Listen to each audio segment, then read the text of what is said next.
When first playing the Tomb, I immediately noticed how small the map is. A lot of aspects from this map just feel half-baked, with a simple layout and reused assets like perks, wonder weapons, and boss zombies. These qualities make the map unremarkable and make it so they don't stand out from others in the series. This makes the map extremely forgettable, especially in the long term. But after looking online to see general consensus of the map, I saw someone defending Treyarch by saying that they had told us that this is going to be a low-key zombies experience and not a full map. Apparently this is something I missed, and after going back, it was in a blog post when they first revealed the map on 115 Day. And here's what they had to say about the Tomb.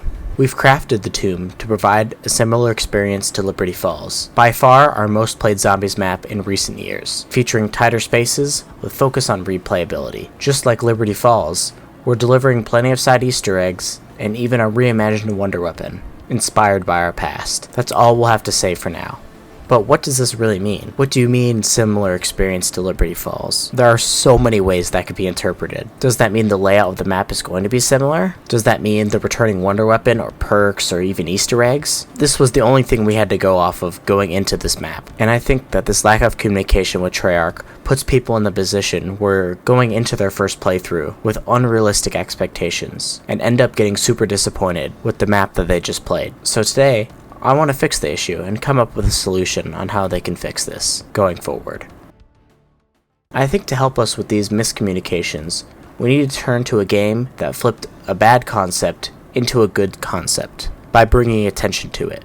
And the game I'm going to be looking at is Super Smash Bros. Ultimate. If you guys aren't familiar with Smash Bros. Is notorious for clone characters. These are characters that have the exact same moveset as a fighter already present in the game, and may possibly include some stat or property changes, but nothing ever significant. And just like the Tomb, clone characters use a ton of reused assets that are already present in the game to create something new. In Smash 4, some of these characters, like Dark Pit and Lucina, were complete copies of other fighters already in the game, and were theorized to take up a slot for other unique characters joining the roster. So going into the marketing for Smash Bros. Ultimate, one of the first things they announced was the concept of Echo Fighters. And because of this introduction of Echo Fighters, they rebranded Dark Pit and Lucina as Echo Fighters. It was stated in the opening presentation that Echo Fighters did not take away from unique fighters and instead were to just be bonuses on top of what we already got. This completely changed the concept of clone characters, just by acknowledging their existence and clearing up confusion about their additions. It then created a ton of speculation online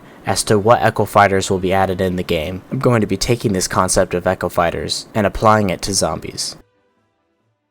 With my new concept, I'm going to be naming the smaller zombies-based experiences as survival maps. This was a term that was used in Black Ops 2 to describe Bus Depot, Farm, Town, and Nuketown. They never gave an official definition of survival maps in Black Ops 2, but based off the maps that were included, the survival maps category could be assumed to be maps that were smaller in scale. And hopefully, if this is the route that they decide to take, I hope this is something that they reveal in Season 3. They could even follow Nintendo's path with doing a direct style presentation. They could use this presentation to not only reveal the third DLC map, but also introduce the difference between survival maps and the bigger, fully fleshed out experiences. Survival maps will be marketed as smaller size zombies experiences, with revamped wonder weapons from the past, boss zombies, traps, and overall other assets from the game. Basically pulling a Revelations and taking multiple parts of multiple different maps and combining them all into one.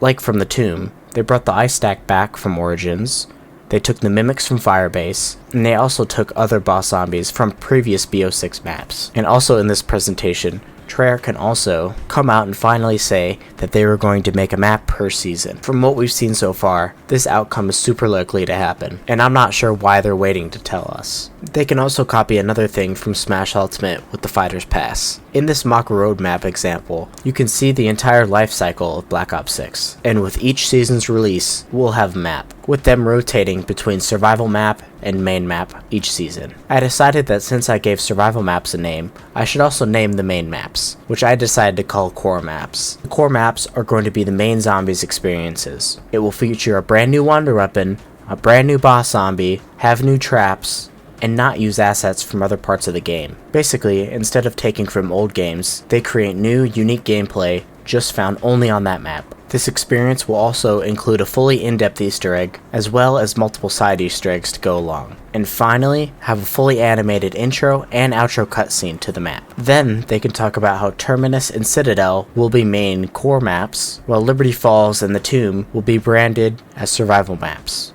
In making these distinctions, we can make sure that we set healthy expectations for each map's release. This could also create discussions online about what maps and features will be revisited. Maybe they can make an improved version of the Winter's Howl, or maybe they can add even more elemental ray guns. The possibilities for this concept could be endless, and it would be super fun to speculate on which items could return.